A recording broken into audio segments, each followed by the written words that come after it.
Hi, welcome to Elizabeth's Kind Cafe. I'm Elizabeth Katzman, and today I am joined by Kelli Lewton. Kelli is the founder and owner of Two Unique Catering and Pure Foods to Go. Hi, Kelli. Hey, good afternoon. How are you? I'm doing well. How are you? Good. I'm excited to be in your kitchen. It's beautiful. Thank you. I bet you really cook here. Thanks. Yeah, we do some serious or cooking uncook sometimes, here. right? Or uncooking. Yeah, there you go. Cool. And I'm so excited to talk to you. I feel like we've got a lot to cover because you've got a lot going on. Oh, I do have a lot going on. Sometimes, like I was just saying when I walked in, I'm like, okay, I forgot this or this, that. My day started at 4 o'clock this morning, so. You wear all hats. I wear all hats, which I'm sure most of us do, right? I mean, busy, staying up with everything. Yeah, and you also take time to teach other people. You're a teacher at Schoolcraft College. Yes, I actually am a proud alumni of Schoolcraft. I graduated from Schoolcraft. I won't tell you when. I'll just let you guess. And I've been teaching there probably for about 16 years. Do a couple different things. I teach CES classes. I just taught a really nice like canning class, and actually I call it food preservation because we talk really a lot about freezing, which is something that I promote over canning because, of course... I get very confused about that. That would be a great class. You know, I think that, you know, canning's cool and it's great. It's pretty to have those like bottles on your shelf, and it certainly serves a purpose. Right. I kind of been trying to call it preserving more than canning because I'm really trying to promote like dehydrating, like raw. Like I've been really into my dehydrator lately. Under 118 degrees. Yes. And then also I've been working on kind of getting people in the mindset of frozen because, again, then we're keeping all the enzymes intact. Right. So it was a fun class. So we did CES, continuing education. We have one coming up in a couple weeks, which is holiday entertaining. So it kind of covers the gamut of some brunch ideas, some like large platter ideas, like Elizabeth, like things that can make you successful for having a big party, but without, like, you know, when you get stuck all day in the kitchen, like everybody's having fun and drinking wine, and you're like, and then you're all done, and you feel like nobody's appreciated you enough. You know what I'm talking about, right? Right. You've like killed yourself. You've shopped, you've done this, you've done that. Yeah. And then it's like, everyone's like, great, and you expect, like, I don't know, like someone to bring you flowers you know. So anyway, like the classes sort of set up like, okay, here's the game plan. Like, if you're not getting help, this is what you have to do. We're going to get it done the day before. We're going to go shop on this day. We're going to do this kind of prep, like kind of like steps for prep for success. So you can actually enjoy yourself. Yeah, we do a lot of CS classes like that. We also do another one that's, you know, we've kind of invented this prep like a chef system. Like in the restaurant industry, we're so successful with what we do. Because we prep, right? Like we get it. Yeah, exactly. So what we try to do in this class, it'll be I think in January, Prep for Success or Dinners Tonight, or it's called something like that. You could find it at www.schoolcraftcollege.com. Okay. CES, Chef Kelli. But that's a great class because that teaches people how to like get their whole week canned. Yeah, like if I don't do exactly, if I don't do it on Sunday night, then my whole week is kind of off because I get too caught up with the washing and the cutting and everything. And then I end up not eating as well that week. So I have to do it at the beginning of the week so I'm ready, and then I can pull out a salad and anything I need fast. Like Super Mom, Super Chef. We call them prep boxes. So just like that, like we'll take those glass boxes and we'll show people how to like, you know, work the back way in, like set everything up, chop everything, put these things with that things. And even if you just have a big tub of brown rice that you cook on Sunday night, you know, it's good for days. I think people have this like idea, like if they didn't make it that day, it's not fresh. I mean, I'm not going to say any markets, but like when you go to the supermarket, like your butter markets, even like your organic markets, you know, what you're buying from the case could have been made like 3 days ago. Yeah. Doesn't mean it's bad. I mean, food doesn't go bad in like, you know, 10 hours. I know my husband's like that. If it's like 2 days later, he's like, I don't know if it's, no, it's. Isn't it funny? My Italian husband would eat something like 14 days later, I'd be like grabbing his arm, like, put that down and walk away. You know, so it depends on your background. Like, you know, one doesn't want it after a day, and the other one would the other one will have it like later. smelly and slimy. So it's a good thing they have us, right? But, exactly, to show them the way. But your class is very, very friendly for any really stage in life. Sure, absolutely. We do. I'd like to think I'm very well-rounded. You know, of course, I have my own personal beliefs in the way I eat. You know, I really try to promote, you know, raw foods. I think it's such an important thing right now, and so many people are missing out on it. Yeah. So I try to incorporate that into our classes. You know, just using real food. I guess, Elizabeth, like if you'd ask me like what my shtick is and what I kind of like go around preaching. I mean, everybody's different. Everybody probably needs a little something different. I don't say one thing is right and another thing is wrong. Right. But what I'm talking about is eating real food. Right. And you know, many of us, and I'm sure you also are concerned that we might be raising a whole generation of children that may never have had real food that wasn't tainted or genetically modified yes. or, you know, processed. I mean, like, there's so much bad stuff out there. And, I know, everything's we have to tell the story. You know, I always think, like, if I could just get, like, I always think when I teach my classes, if I could get one person to stop using artificial sweeteners, I could have saved, like, a whole lineage of people. Yeah, you know, it's so important that people just don't know. And all of the kids with their ADD and everything like that. And Food. The artificial colorings and sweeteners. And, you know, and I'm not going to say names again. And, you know, I'm not here like, this isn't my rant. I'm going to make a really groovy, sexy quinoa salad, okay?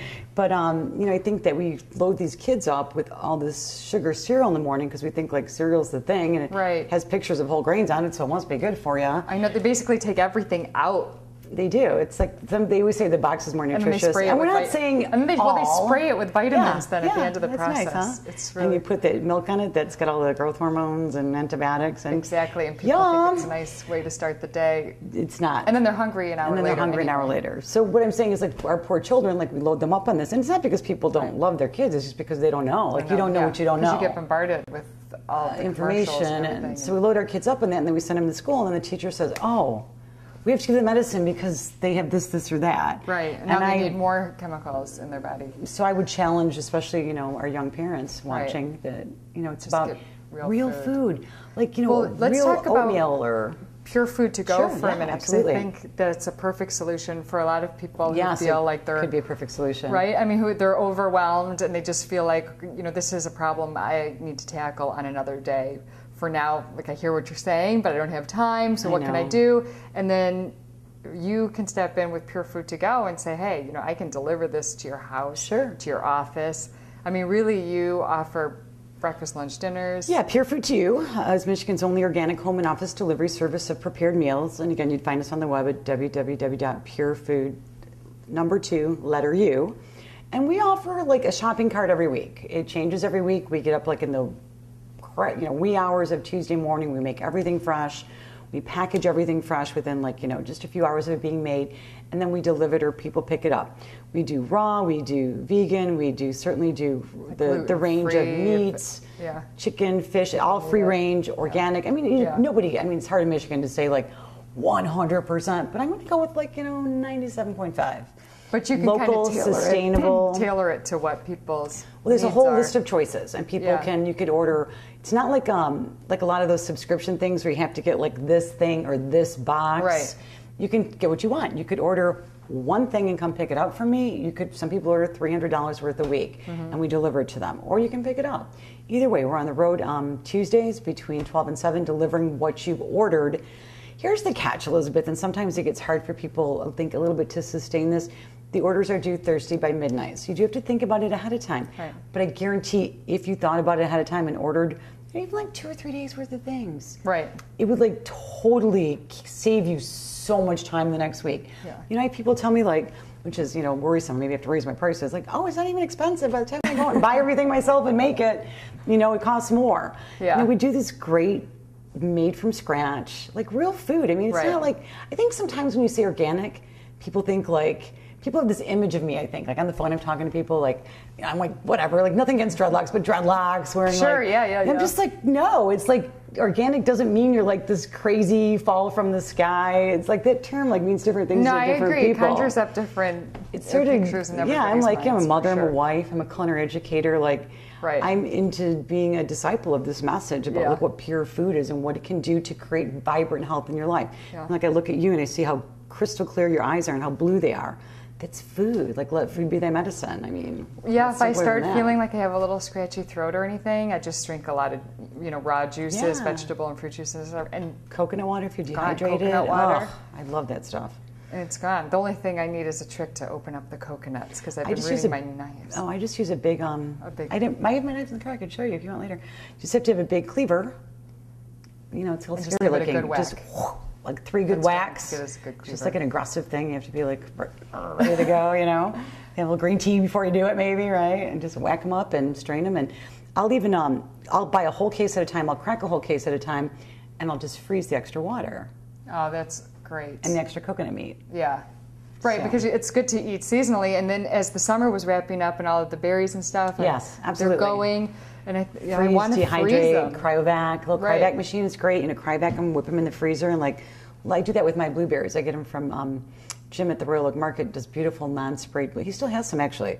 So he has them he keeps them in this like some kind of sealed bulk storage. I don't know, it's very technical. Yeah. Pressurized with air or something. Anyway, he's got blueberries almost till Christmas. It's like crazy. Wow. And then what do you do with them? He does it for me because he's so stinking nice. Cryovac come in like little pouches, and I just pull like a little pouch out of the freezer every day, and it's like good for like 2 days. Great. And I do that with my David Wolf, like new mushroom powder I got at the hoo-ha dinner we went to. Isn't that fun? Yes, I loved it. Yeah, some of the mushroom powder and some, great Dr. Mercola protein powder, and that's like how I start my day for sure. Yeah, it's a perfect way to start the day. Get some protein going. And so maybe we should talk about then, this would be something we could make for lunch or dinner or snacks. Yeah, I kind of, I was thinking about it actually, this morning. I'm like, because I had a couple ideas. I'm like, what would Elizabeth like? What would be fun at her house? And I was just thinking, because of the season being autumn, I just thought it'd be nice to kind of pull in some things that would make sense. I think this is something that you could have for lunch. This is something that you could serve even over greens, like some bitter greens. Mm-hmm. This is something that you could certainly pair with a cider roasted chicken breast or a hearty piece of salmon. It would have to be like a heartier salmon, like a mustard rub salmon. It could certainly be a center of the plate because, quinoa is a protein. I mean, it's a just roaring with amino acids and vitamins and minerals. And so even if without the meat, you're still getting your full absolutely. And I think people always think they can't get protein without animal, which, I have no problem with people eating a good source quality of meat. I think the problem is with meat, Elizabeth, is people tend to like overeat it. Like you huge portions. Need like a little 3-ounce portion. Right. Yeah, we definitely have a contorted sense. I know. I think it's like all the some of the big restaurants. It's like come get your like 24-ounce. The super size. Hoo-ha. I know. We've all seen the movie, right? The super size me. Yeah. Right. So anyway, but so this is a quinoa. Quinoa, and I kind of chose the red because and the camera can pick that up, but it's kind of got like a nuttiness to it, and I kind of think it sort of like celebrates fall. Right. They have black, red, and of course the white. Yeah. Now also with quinoa, I already cooked this because I don't want to be like running around your kitchen making a mess, but you always want to rinse your quinoa because it has that sourness. It has like many different things in nature. It has a protective coating to protect it from predators. So it's a little sour if you don't rinse it. Just like I always say with your berries and stuff, like your blueberries and strawberries and such, you never want to rinse those until you're going to use them, because once you rinse them, you take their protective coating away, which is called a bloom. And then they kind of check out. Yeah. So like you don't want to touch them until you're ready to eat them. All right, so we rinsed our quinoa, and I went ahead and I just boiled that off, and I strained that. You could just lay it on a shoe tray and let it cool off. And then I think that perhaps like just a little bit of red onion would be nice. I think a little red onion and some fruit. So we'll just go ahead and dice that up. What makes the size of your dice, Elizabeth, is like how far you spread them.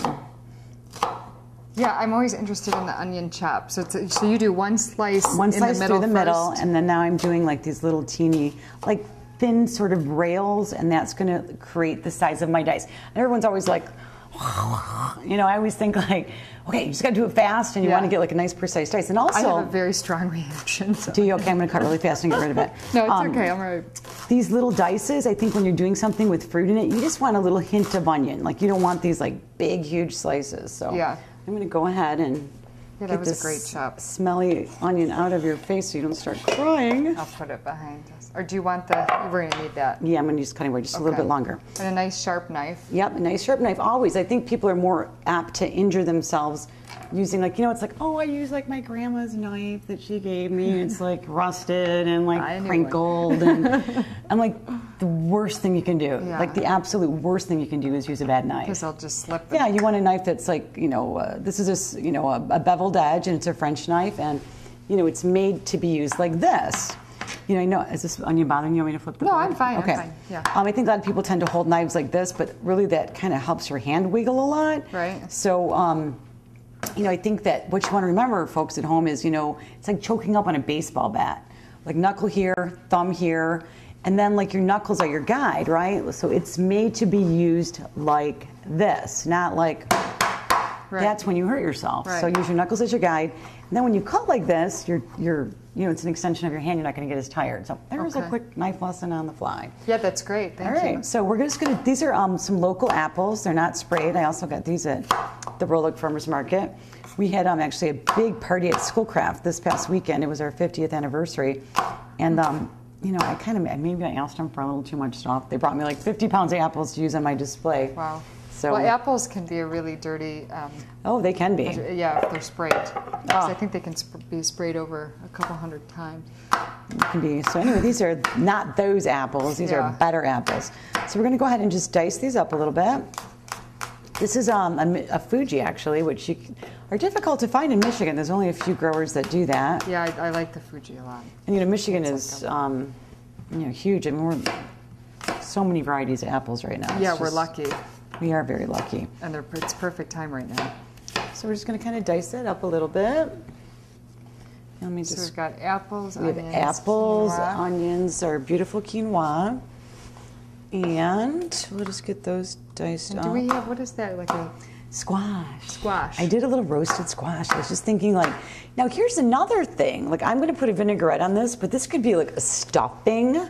Oh. You could serve this just like almost like how you would serve a hot rice. Right. Right? Right. Just a little, you know, smidge of maybe apple cider, you know, when you pull it off the stove and mix it up with that just to give it a little extra moisture. All right, well, I think this is a good, I mean, it really is good for anything, for a quick lunch. Oh, you could take this and stuff an acorn squash with it or butternut squash and have like a beautiful vegan baked squash. Right. This is actually just by accident, not because I planned it that way. This is completely vegan too. Right. Okay.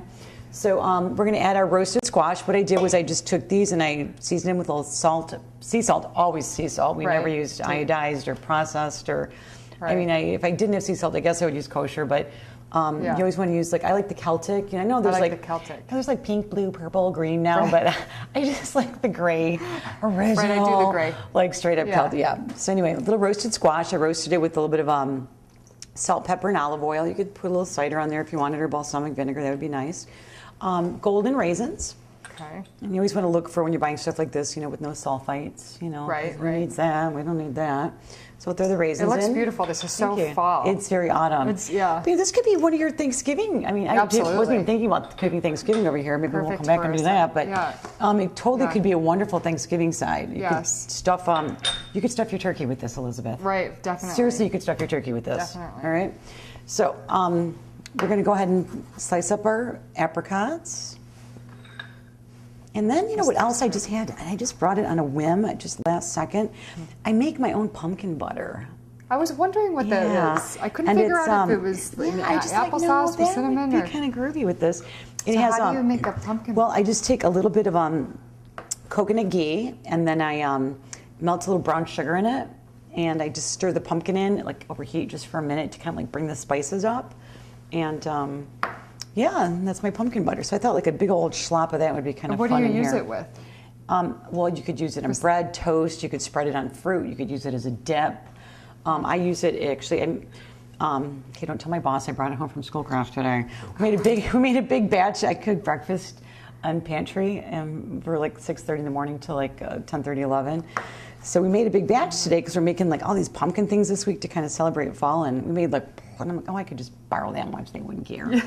So I borrowed that from school today, but we serve it with our pumpkin pancakes, we serve it with waffles, we make pumpkin baked French toast, on toast, on scones, and so on and so forth. All right, so we take a little bit of our pumpkin butter, and we'll just kind of like put a little schlop in there. This has so many antioxidants in it. Oh my gosh, this is like, hello, you could live to be 100 if you ate this every day. Yeah, exactly. All right, a little parsley. And parsley is one of the top. Yo, it's fabulous. Yeah. I crack my own pepper, of course, and then sea salt. People are always afraid of salt, like especially like, a lot of times when sometimes people don't find me until maybe they've waited too long, especially the organic companies. Yeah. So then they'll be like, oh, you know, I have all these health issues and I can't eat any salt. And Elizabeth, I'm saying like if you don't want salt, then don't eat processed foods and drink Diet Pop. Right. Like sea salt is good for like you. A supplement that you can't live without. It's funny. I go to a holistic doctor in Bloomfield, Dr. Brownstein. Right, me too. He's great. So I love him. I love you, Dr. Brownstein. I know. We do. Center for Holistic Medicine. But he just left me a phone message about all my test results. Basically everything's so fabulous. What am I doing? Keep doing it. But he's like, Kelly, you need more sea salt. I can tell. And I'm like, oh my gosh, and I really do sea salt. So I mean, you need it. It's like a supplement. I sprinkle a little on almost everything for the kids and I. Yeah, just a little bit's good. All right. I have some pumpkin spiced walnuts, which I think I'm going to put on top, and I brought these really fun almonds, which can also be a part of our display that we'll talk about later. But I think we'll just make all this and I'll just garnish it. Okay. This is my cider maple vinaigrette. I just took cider. Now you could totally do this raw, not heated, of course. But I did reduce my cider from like 1 cup to a half a cup, which is going to give you like more of an intense flavor. Like when you make vinaigrettes with like just plain juices, they tend to be like very, very, they just don't stick on the lettuce, or they're real light and splashy. So I like with my heavier, like my winter vinaigrettes, I like to reduce them a little bit at least, and maybe even thicken them up with this smidge of cornstarch, cool them off, and then blend in my oil, sea salt, and pepper. But of course, you could do this raw. So that's all it is? You just reduce it by about half? Reduce it by about half, and then I mix it with my, I'll usually 3 to 1, but acidity to oil. Okay. A little sea salt and pepper. I don't think I put any maple syrup in here. I didn't want to make it extra sweet, but see how nice. So that's pretty simple. Isn't even like cold, and look at how thick it's pouring. It just sort of like, when you're doing it with lettuce, it kind of like hangs onto the leaf a little better. All right, so we'll just go ahead and we'll mix that. That's amazing. And that's really, you know what I neglected to grab is a tasting spoon, though. Do you have a tasting spoon or fork? And then since we just have a couple minutes, we should let's talk about display a little bit. Set up a little bit. So what I wanted to do was kind of like, okay, I have this great fall dish, and like, that's like the organic side of me whipping this up, and then also the creative side wants to say like, okay, well, if we're going to make this beautiful food, especially for the holidays, why don't we create a stage? Right. So as you can tell over here, Elizabeth, like I didn't, this wasn't like a lot of work. I literally just brought some little pumpkins and gourds from the farmer's market. Right, it's gorgeous. And I put them in like simple glass vases, like these simple glass vases you could buy anywhere for pennies. Yeah. Different seasons, you could change them out. You could even put candies in them and things like that. Yeah. For a display. Yes. Yeah. This is perfect for Thanksgiving. For just having, Sure, even like a rustic holiday event, over, Christmas, Hanukkah, whatever that might be. The log, actually, I bought a ton of those logs from the Eastern Market, probably last November about this time. Polyurethane them, some little pumpkins, and then my little bowl. I always sort of like to be festive with how I present my food, because people eat with their eyes. They really do. Before you taste it with your mouth, you taste it with your eyes. So kind of like, and also you don't forget about like heights, like, bringing in even like an old, piece of linen or something, and doing a little staging and using some things as risers. Like you could take books and cover them with linen, and they would create different textures and such. So we'll just put our salad in there, and then we can maybe just put it right on top of that little log, and voila. That is gorgeous. Kind of like cooking with fire. Fun. It really does make a difference. Yay! It really does make a difference. And are we going to try a little bit? Let's try a little bit. I didn't really test it for seasoning yet. Thanks. Let's just like dig right in the middle and see what we got. So I need salt or pepper. That is unbelievable. You like it? That's so great. Maybe a pinch of sea salt, but no, maybe not. I think it's perfect. Okay. And I'm always looking at the kids' angle. Kids would love this because it's a little bit sweet. It's not too sweet, but just a little bit. That they would love it. Well, we'll leave some for the boys. Thanks. Hint, hint. I know. I'm leaving it for the guys. Cool. Well, thank you, Kelly, so much for coming. And this was all awesome. I love your companies. Thank you. For everyone out there, you really want to check out Kelli Lewton. She can help you out a lot in your office or at home with pure food. Pure food to you, and then corporate catering, Teeny Caterers and event planners. Corporate catering, she does tons of catering. Events, everything. For years, for over 20 years. So this is well established, the food's amazing, and you're really, I think, the only person in town that's doing organic catering. I think we are too, catering. Yeah, we're pretty. So, yeah, it's pretty amazing. We're happy to be doing it. So thank you so much for being here. Thanks for tuning into Elizabeth's Kind Cafe, and we'll see you next time.